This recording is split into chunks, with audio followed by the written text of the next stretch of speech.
Girado, ¿cómo le va? Buenas noches. ¿Qué tal? Buenas noches, ¿cómo estás, Horacio? Muy bien. Bueno, ¿qué es China económicamente para el mundo? Hoy por hoy está cumpliendo un rol incluso más importante del que se le había asignado hasta hace un año atrás, solamente por el hecho que está traccionando de una forma importante y está ocupando un espacio que otras economías están dejando de lado. Hasta hace poco, hasta hace un año y medio atrás, si se quiere, cuando no se había revelado la crisis económica norteamericana y había tenido tanto impacto sobre la economía real en el resto del mundo, China aparecía como una economía muy importante, ocupaba ahí en cuarto, tercer lugar a nivel global como en términos de importancia, pero sucede que la caída en recesión de los principales mercados del mundo, la Unión Europea así como un bloque, los Estados Unidos, Canadá, básicamente todo el hemisferio norte, hace que quede más a la vista la performance de la República Popular China, porque si bien ha disminuido la velocidad de su crecimiento, no ha dejado de crecer. Y en el último trimestre del año pasado, cuando las cifras son negativas para casi todo el hemisferio norte, especialmente para Estados Unidos, China crece solo, entre comillas, solo el 6,9%. Efectivamente eso tira para abajo todo el promedio del año y por primera vez en 7 años dejan de crecer a 2 dígitos. Venían creciendo tasas de arriba del 10% en 7 años y recién el año pasado solamente lo hicieron al 9%. Durante el último trimestre del año pasado y el primer trimestre de este año, las cosas tuvieron una performance más en línea con la del resto del mundo. Sin embargo, ya hay revisados pronósticos del Banco Mundial, del Fondo Monetario Internacional, del Banco Asiático de Desarrollo, que estiman para China crecimientos superiores al 7% para este año, claramente por encima de cualquier otro país del planeta. Digo, China va a seguir siendo la economía que más crece en el mundo, y si miramos unos cuantos años juntos, claramente y por escándalo supera cualquier otra comparación. ¿Y esto a qué se debe? Porque en realidad uno puede observar que los números de Estados Unidos todavía siguen siendo, digamos, en algunos casos, digamos, negativos, que no logran despegar. Y digamos, ¿por qué despega China? En realidad China no despega. China tiene varias facetas y hacen que su economía sea diferente a las del resto del mundo. Pero, dando un pasito atrás, tenemos que ser un poco más cuidadosos con la mirada que se hace desde Occidente, porque no es una economía mercantil tal cual en el sentido estricto de los términos nosotros la comprendemos. Hay muchos sectores de la economía que si le aplicamos una mirada a la que nosotros estamos acostumbrados, nos equivocamos, porque no rigen estrictamente las normativas, las regulaciones de mercado a las que nosotros estamos acostumbrados en Occidente. Y por ejemplo, ¿cuáles serían las que nos sorprenderían? No, la participación estatal sigue siendo fundamental para toda la economía. Por eso se dice que es una economía en transición, la China. La economía... Es una economía que dejó de ser socialista o comunista, sí, pero al mismo tiempo tampoco se puede decir que es capitalista por la gran participación del Estado. Así es, ellos levantan la bandera de que son un socialismo con matices propios. Ahora, cuando uno dice eso, y dice no la intervención del Estado, eso se ve desde Occidente, porque de última cuando las empresas están en problemas, los estados acuden a las empresas. Así es. De hecho, acaba de salvar a la principal industria automotriz de los Estados Unidos el gobierno de Obama. Es decir, el gobierno de Obama, gobierno de Estados Unidos, que proclama el libre mercado, proclama el libre comercio en el mundo, el principal impulsor del ALCA para toda América Latina, barrer con todas lo que eran las barreras arancelarias, cuando sus empresas le va mal, va y la salva. Sí. ¿Cuál es la diferencia entre hacer eso y intervenir la economía como hace el gobierno chino?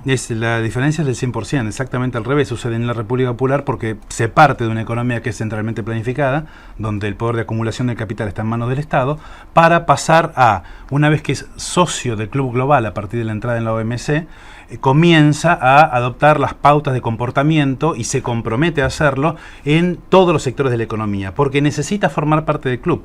La República Popular China asciende en el concierto de naciones, en la pirámide global, a lugares mucho más privilegiados, estratégicos, los cuales la obligan a asumir responsabilidades que antes no tenía. China ahora tiene responsabilidades para con el resto del mundo que antes no tenía.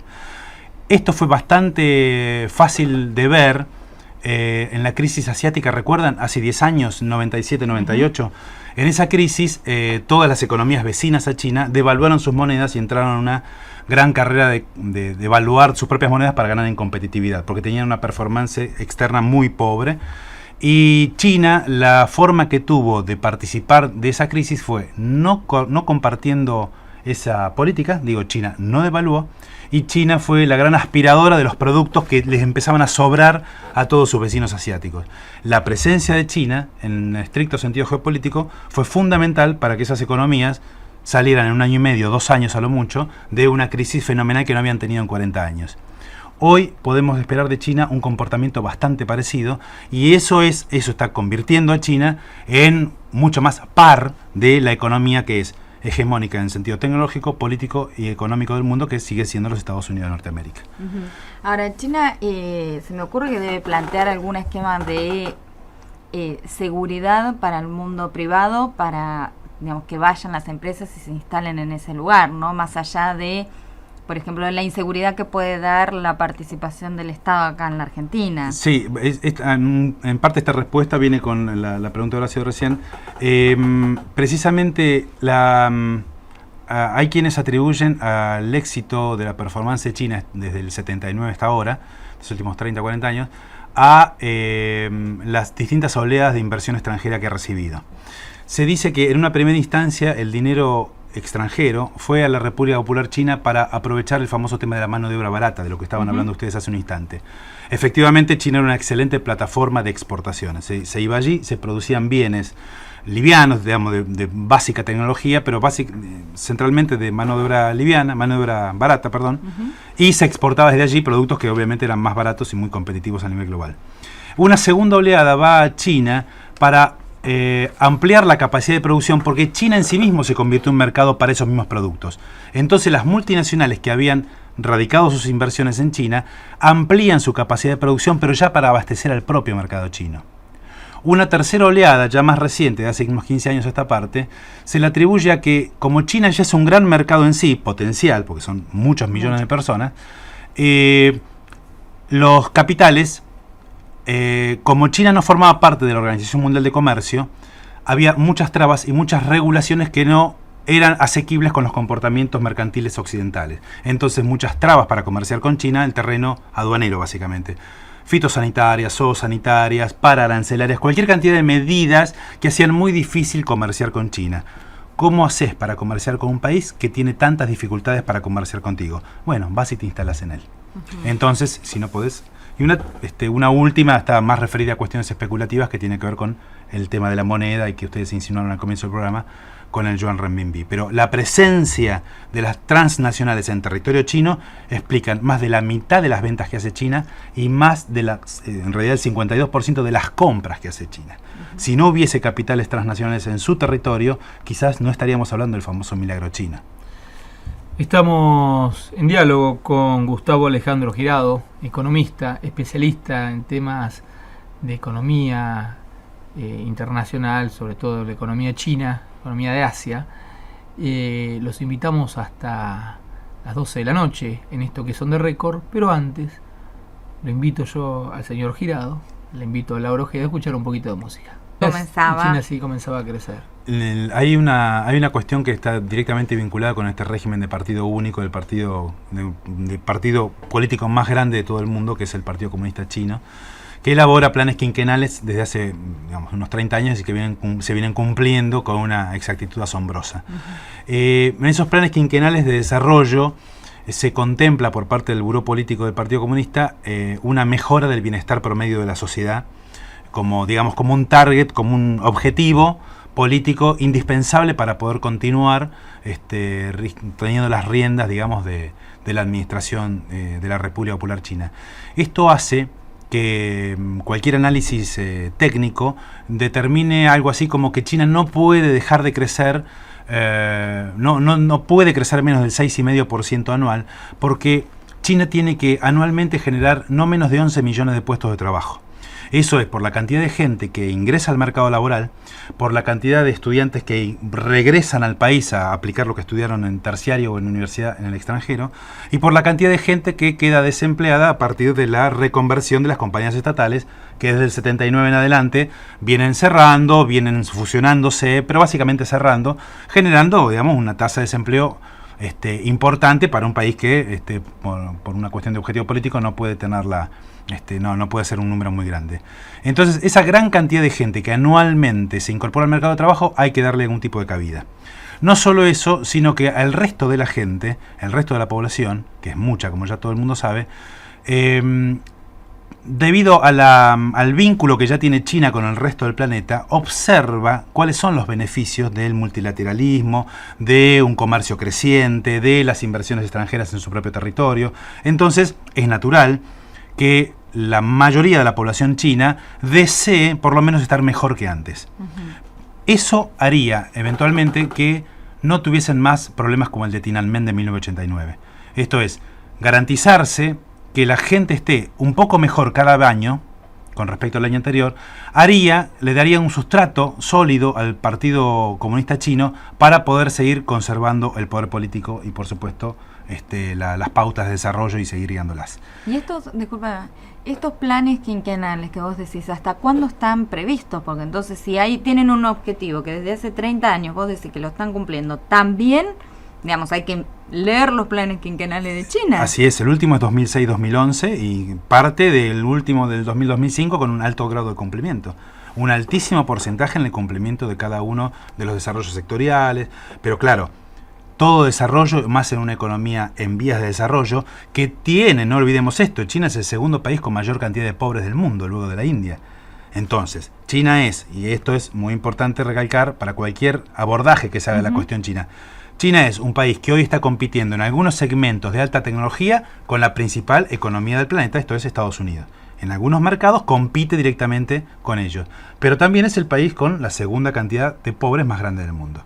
También es el país que más rápidamente elimina a los pobres de todos los países de Asia. Es decir, que más rápido está eliminando pobres, si bien sigue teniendo una muy gran cantidad. Y esta eliminación de pobres lo hace con estabilidad. Porque una cosa de ponerle acá también se cayó la cantidad de pobres respecto de 2001. Lo hace pero con una... no es una garantía, bueno, porque en cualquier momento vuelven a la... No, está muy claro, Claudia, Laura, perdón. Es muy, digamos, es un abanico de temas que confluyen sobre estos aspectos que estás mencionando. China tiene, por decir un número, 1.300 millones de habitantes, pero 800 millones de ellos todavía viven con un altísimo grado de ruralidad. Esto es casi básicamente el autoconsumo. Eso es mucha gente. Ahí hay provincias de 40 millones de habitantes, 90 millones de habitantes. Ciudades, ¿no?, que con su conurbano, por decirlo así, tiene 25, 30, 40 millones de habitantes. Esa escala para nuestro imaginario, digamos, es... Sí, totalmente es muy difícil de poder hacer, digamos, para poder hacer un análisis parecido. Durante estos años en los que el este del país y el sudeste del país se desarrollaba mucho más que el centro y el oeste del país, crearon una diferencia de ingresos muy grande, que en los papeles pareciera imposible a partir del desarrollo socialista o las pautas comunistas de desarrollo que tenía. Sin embargo, para poder crecer, el gobierno, el Politburó, aflojó mucho las riendas en lo que hace el tema de distribución, y el este del país y el sudeste empezó a mejorar rápidamente su nivel de ingreso promedio. Tanto que hoy la gente que está viviendo en la costa gana muchísimo más en términos relativos de lo que gana la gente que, como les decía, vive de su propia explotación de una tierra que no le es propia, que es una tierra comunal que explota con un permiso administrativo. Esa diferencia de ingresos la gente no es ciega, la gente lo ve. Entonces eso ha provocado que se produzca la migración interna más grande de la que haya registros, que esto es no menos de 120 millones de personas que están trasladándose en este momento desde el campo a la ciudad. ¿Cómo haces para que eso no suceda? Primero, no cualquiera puede transitar libremente por China porque hay una libreta, ¿no?, que impide que eso sea realizado con total libertad. La gente tiene que, en sus libretas dice dónde tienen que residir y no pueden estar circulando buscando otro empleo en cualquier otro lugar. Simultáneamente a eso, el gobierno lo que hizo fue tratar de mejorar los ingresos de la gente que se queda en el campo. porque China en estos años lo que perdió es la famosa segunda cosecha anual. Porque los jóvenes, que son los hijos de los ancianitos, se han ido a buscar mejores horizontes. Esta es la migración. Entonces las casas del campo quedaron con una sola cosecha anual en manos de la gente mayor. ¿Cómo hacemos para retener la gente en el campo y volver a tener los niveles de producción de las cosechas que teníamos antes? Porque China los necesita.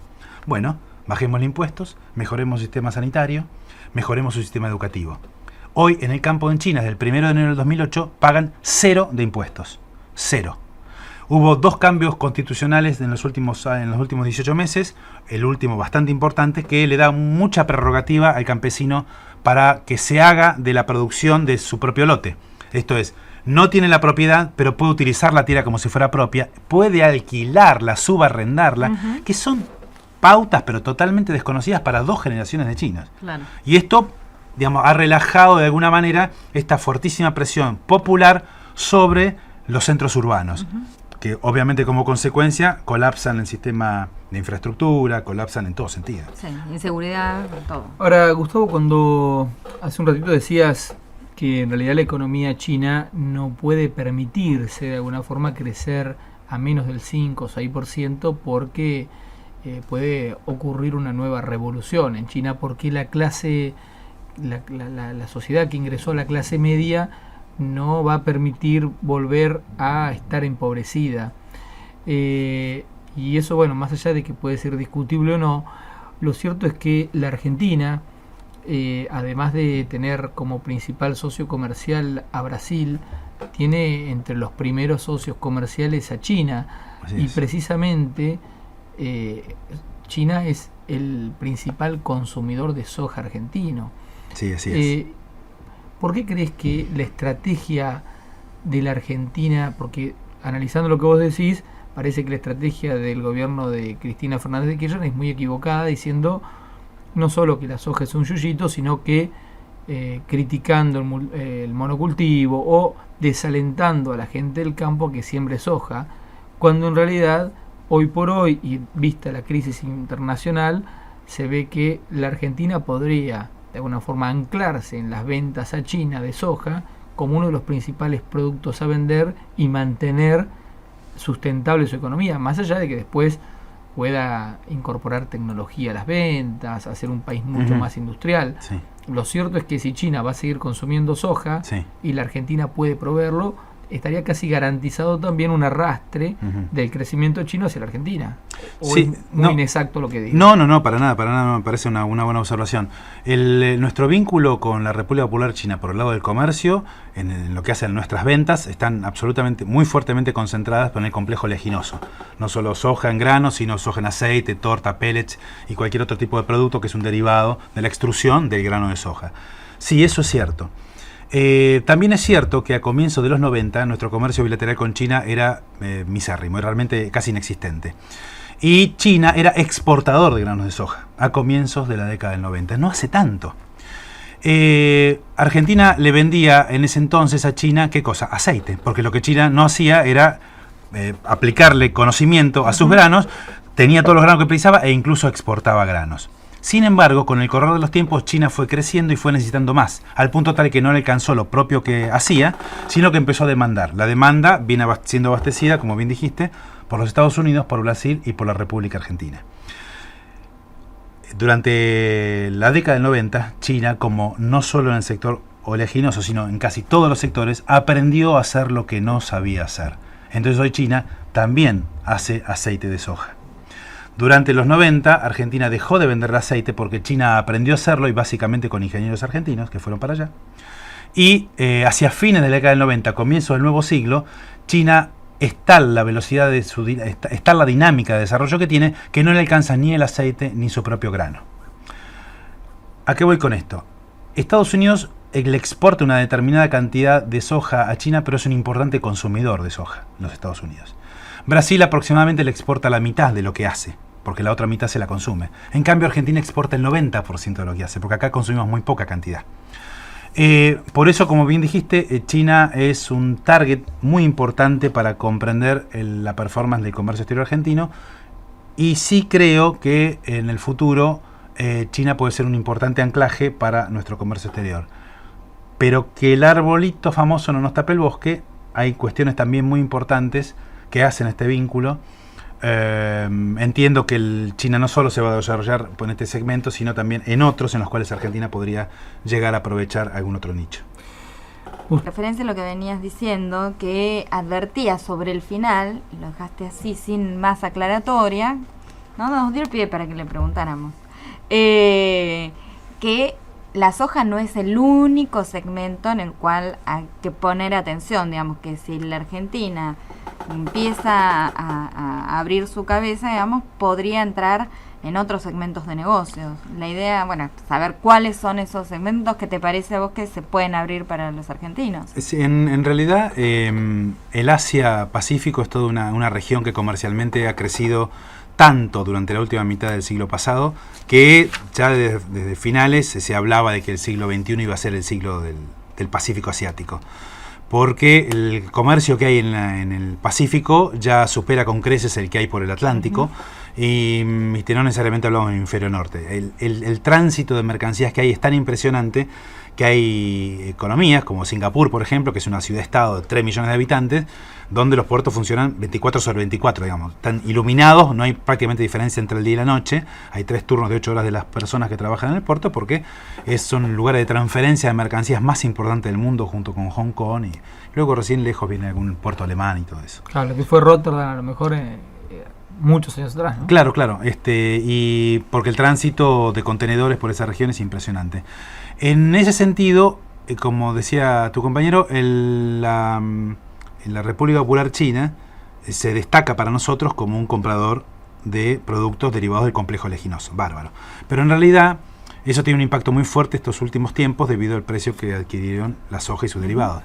Pero si nos retrotraemos un poco en el tiempo y también pudiendo mirar ahora, abriendo un poco el paquete de información sobre qué cosas le vendemos, se encuentran cosas bastante interesantes que tienen que ver con medicamentos, algunos aparatos electrónicos, tienen que ver con desperdicios incluso de polímeros, esto es productos de desperdicios de plásticos. Argentina también le vende otro tipo de productos agroalimenticios, y ya no solo, por ejemplo, para hacer vino el mosto, digamos, no solo el bulk o el granel de algún producto de un derivado agroalimenticio, sino que ahora también ya van botellas con marca a partir de joint ventures que se han armado entre capitales orientales y capitales argentinos. Esto también coincide con una crisis macroeconómica argentina bastante importante, la del 2001-2002, digo, no ha sido casual, pero hay otros países de un desarrollo relativo muy parecido a la Argentina, con una performance histórica y también de clima templado como Argentina, hablando de Nueva Zelanda, Australia, Chile, países con los cuales podemos naturalmente compararnos, que tienen un grado de inserción muy importante en el mercado chino. Y si uno ve lo que ellos están vendiendo luego de años de pujar por ese mercado, ve que son cosas que nosotros estamos en condiciones de hacer. Entonces, ir en asociación con capitales que ya han hecho un gran esfuerzo de penetración o tratar de seguir el mismo camino que han seguido algunas de esas economías, no me parece un desperdicio de tiempo.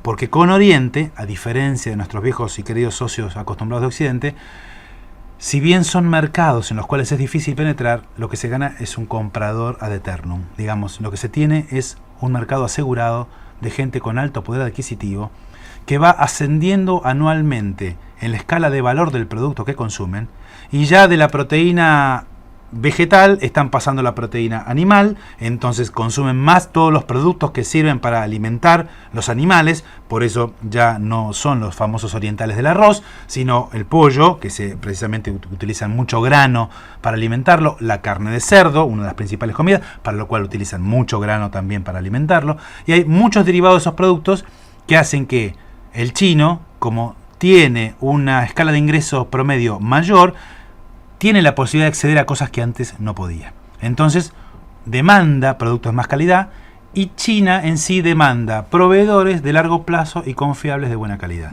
Y ahí Argentina levanta la mano. Está bien.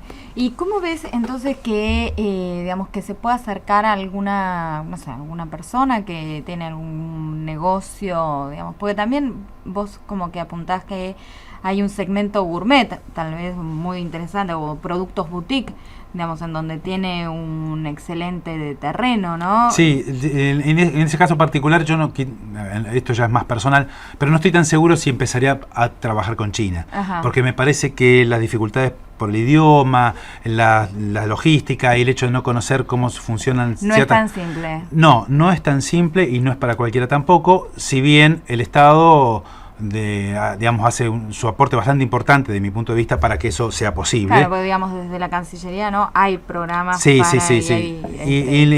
la Para mí, Exportar, así ¿no? es. Que tiene programas. Sí, no solo, también Pro Córdoba, Pro Mendoza, también Pro Río Negro y otras entidades de promoción de exportaciones de las regiones. Me parece que han aprendido bastante estos últimos años, han aprendido rápidamente. En el caso que mencionabas, referido a productos caros, de calidad, que no son a granel y que no son de producción masiva, yo pensaría en mercados en los cuales se puede acceder porque el nivel de ingresos es alto, medianamente alto. Pienso rápidamente en Corea, Japón, Malasia, Singapur. Pienso en lugares donde el poder adquisitivo de la gente en promedio es altísimo y que tienen una red de servicios pensada para el turismo y el propio local de mucho ingreso, muy bien distribuida en todo el país. Entonces uno sabe que pudiendo con el inglés acceder a cadenas de distribución importantes, sabes que hay cadenas de hoteles de 5 estrellas muy desarrolladas en todo a lo largo del territorio, que tienen mucho turismo. Digo, bueno, ahí sí puedo pensar... Más hacia esos mercados y no tanto pensando en China. Yo pienso que deberían ser un punto de partida. Me parece que tener a China como objetivo está bárbaro para una empresa mediana grande, en principio. Una pyme me parece excelente porque Argentina hasta vende diseño de software en China. Digamos, hay 10 empresas argentinas que hacen software que han ganado políticamente su lugar en las afueras de Shanghai para establecerse allí y hacer programas de computación con diseño argentino, pero en lengua chino-mandarín. Digamos, eso ha sucedido a partir de misiones comerciales que han hecho la Cámara de Informática junto al Gobierno Nacional para ese país. Y también ha pasado que hemos vendido diseño de indumentaria, eso en Japón está teniendo bastante éxito. Hoy creo que está Casero, en este momento está Casero con un grupo de tangueros argentinos de allá. Sí. Digo, esas cosas, digamos, hasta yo he tenido la oportunidad de cantar tango en Japón, imagínense hasta dónde llega eso, hasta dónde llega el interés, porque si me han permitido eso, digo. Pero no en japonés, ¿no? No, en castellano, claro. Gracias a Dios no sabían lo que estaba diciendo. Ahora vamos a hablar después un poquito del tema ese, pero yo lo que le quería preguntar, Gustavo, era cómo era este choque cultural, es decir, cuáles son las recomendaciones que usted daría, por ejemplo, para que un chino no se ofende, usted que va con la valijita a cerrar un negocio, no se tenga que volver con la misma valijita y con ningún negocio cerrado. Tu pregunta es excelente, porque no solo hasta me sirve de propaganda personal. Asia-Argentina aparece precisamente pensando en ese tipo de nicho de negocio. Asia-Argentina es la sitio web. Sí, es la empresa que dirijo. Es una pyme que nos dedicamos a no solo enseñar chino mandarín, japonés, coreano y malayo, sino básicamente a asesorar a las empresas que quieren desarrollar los mercados de Oriente. Entre esas cuestiones hay mucha actividad de capacitación. No me va a decir que si quieren la respuesta van a tener que hacer el curso, nada que ver. No, pero sería, y no necesariamente en Asia-Argentina, si bien somos los únicos que lo hacemos, pero estaría bárbaro que se informen, porque sucede lo siguiente: grandes transnacionales europeas han fracasado por tratar de, como Pizza Hut, por ejemplo, la norteamericana, de imponer su pauta, su perfil, su impronta con el producto sin atender al requerimiento y al gusto oriental. Eso se estudia, se aprende, hay carreras terciarias que enseñan cómo hacer negocios con Oriente, porque, sépanlo, es muy distinto. La práctica de los negocios con Oriente, y específicamente con China, es muy específica, porque son la etnia mercantil por excelencia. Son los tipos que existen como espacio geográfico desde hace 5.000 años y son los que han enseñado a comerciar al resto del mundo. La etnia china es la etnia mercantilista por excelencia, no solo en China, sino en todos los países de la región. La etnia china es la etnia capitalista en Malasia, en Singapur, Vietnam, Tailandia, Indonesia, Filipinas, incluso Filipinas, tiene una colonia española. Todos los países de la región tienen un grupo de chinos que son los que tienen una fuerte capacidad mercantil. Y hacer negocios con ellos es un deseo permanente de todos los países de Occidente. Por eso la gente que va a buscar ese mercado tiene que aprender cómo se hace negocios con ellos. Y en Oriente valoran mucho el hecho de que uno haya hecho un esfuerzo por intentar comprenderlos. Por eso, yo ahora un par de tips, pero si uno muy amablemente va con un presente porque quiere entablar un vínculo comercial con una entidad china, por ejemplo, y va con ese paquete envuelto en papel amarillo, bueno, sépanlo que va a caer muy mal y probablemente ese negocio no prospere, simplemente porque el amarillo es un color de que ventura la mala suerte. En cambio, es muy buena suerte que sea el rojo, por eso prácticamente todos los negocios chinos que ustedes pueden conocer aquí tienen mucho y muy fuerte impronta de color rojo, porque para ellos es buena suerte. De la misma manera, 4 personas sentadas en una mesa es visto como un signo de mala suerte. Por eso uno de los chinos, interlocutores de ustedes, se va a levantar, porque el número 4, pronunciado en chino mandarín, es una palabra que suena muy parecido al de la palabra muerte. Entonces, conocer esas cosas no es menor. Y parecen unos simples tips, pero todo esto tiene que ver con conceptos confucianos que en el desarrollo del tema del tiempo, en tanto uno va hasta allí, que es en el otro extremo del mundo para nosotros, con un jet lag muy importante, porque nosotros cambiamos el día, digamos, son 12 horas de diferencia. Nuestra ansiedad y nuestra historia por cómo hacemos los negocios por teléfono, por internet, allá no existe, porque valoran mucho el conocimiento del otro a partir de un vínculo fraternal que se genere previo a la generación del negocio. Ellos van a tratar de ser amigos de ustedes antes de hacer un negocio. Si primero somos amigos, te tengo confianza porque te vi la cara y porque vi que hiciste un esfuerzo, bueno, probablemente y muy probablemente compartamos un negocio en el futuro. Y ese negocio tiene un vínculo mucho mayor que el propio tracto comercial. Es decir, estoy sonado, no puedo hacer ningún negocio en China, me acabo de dar cuenta, sobre todo si se trata de estar relativamente tranquilo, ¿no? Sí, aparte dispuesto a tomar alcohol y a participar de grandes comilonas como comida picante. Ahí está bien, ahí voy bien. Me parece muy bien, el problema es el hecho de no poder vivir sin el celular, por ejemplo, esa cosa. Bueno, hay un punto. Cuando estén en esas reuniones que son prolongadas y que por un sentido del tiempo muy diferente es desde el borde hacia el centro, en el sentido confuciano, van a ir dando vuelta alrededor del tema mientras ustedes están ansiosos por apurados de cerrar el negocio, cuando en realidad ellos se pueden tomar todos los días que crean necesarios para poder llegar al punto. Básicamente, digámoslo de una vez, cuando estén ustedes bastante cansados, les haya sido muy costoso llegar hasta allá, porque salen muchos miles de dólares ir. Sobre todo con todo el alcohol que se tomaron. Encima con el alcohol de por medio, van a ver que probablemente tengan los papeles frente a la mesa con unas condiciones que no son las que ustedes pensaron. Ustedes pensaron que iban a conseguir en el primer día del negocio. Que no es de caballeros ni de...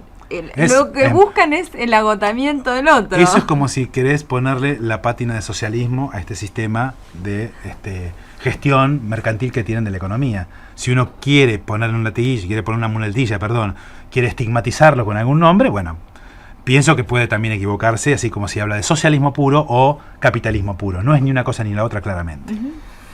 Girado, se nos acabó el tiempo. Lamentablemente, como siempre, el tiempo es tirano, como decimos en On The Record. No son chinos acá. No somos chinos, no podemos no lo pudimos agotar. No lo pudimos agotar.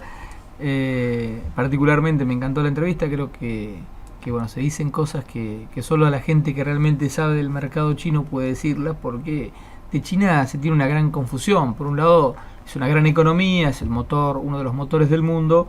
Por otro lado, muchos de los que hablan, la mayoría de los que terminamos hablando, sabemos muy poco del tema, conocemos muy poco China, un país que culturalmente es tan diferente, tradicionalmente es tan diferente a la Argentina y tan diferente a lo que es el resto del mundo capitalista, ¿no? Sí, como te explicaba, bueno, la verdad es que hacer negocios no solo debe ser difícil, porque todo para un occidental debe ser difícil en China. Sí, seguramente. Les agradezco mucho la invitación. No, por favor. Por favor. Estuvo con nosotros Gustavo Alejandro Girado, profesor universitario de la Universidad de Buenos Aires, economista y una de las personas que más sabe del comercio con China.